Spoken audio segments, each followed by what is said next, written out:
வணக்கம். இந்த வர்மக்கலையுடைய பிறப்பிடம் அப்படின்னு பார்த்தா அது தமிழ்நாடு தான். இது 18 சித்தர்கள், 18 தமிழ் சித்தர்கள் தங்களுடைய தவஞானத்தில் உணர்ந்த இந்த அற்புதமான ஒரு தெய்வீக கலை இந்த வர்மக்கலை. வர்மம் அப்படின்னு சொன்னால் அதுக்கு கோபம் அப்படின்னு பேர், அப்படின்னு அர்த்தம். அப்போ வர்மக்கலைனா கோபக்கலை அப்படின்னு வந்துடுது. இது உடம்புல ஏற்படக்கூடிய வியாதிகளை போக்குவதற்கு கோபக்கலை எப்படி, ஒரு மார்ஷியல் ஆர்ட் எப்படி இந்த வியாதிகளை போக்கும் அப்படின்னு சொல்லி ஒரு சந்தேகம் இயற்கையாகவே எழலாம். அதாவது வர்மக்கலை அப்படிங்கிறது 3 விதமாக இதை பிரித்துக்கிறாங்க. அதாவது முதலாக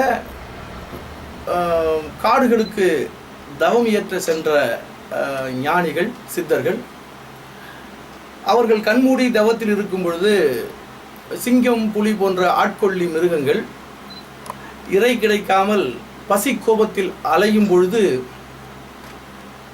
இந்த தவம் ஏற்றும் இந்த சித்தரை, அந்த ஞானியை பார்க்க நேரிட்டால் அவர்களை அந்த ஆட்கொள்ளி மிருகங்கள் அடித்து சாப்பிட்டு விடும்.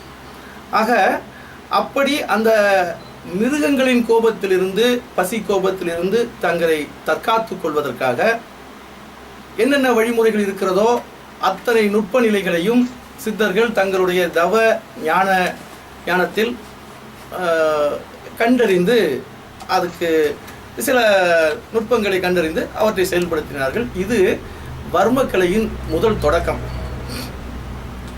இரண்டாவது, காடுகளில் தவமேற்றி தவம் முடிந்த பிறகு நாட்டுக்குள் வரும்பொழுது சக மனிதர்களை சந்திக்கிறார்கள் சித்தர்கள்.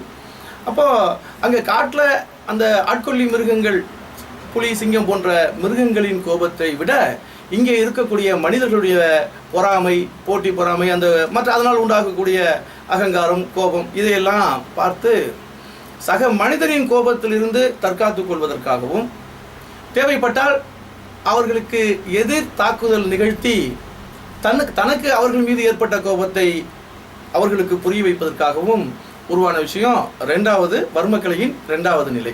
இதுதான் மார்ஷியல் ஆர்ட் அப்படின்னு சொல்கிறோம்.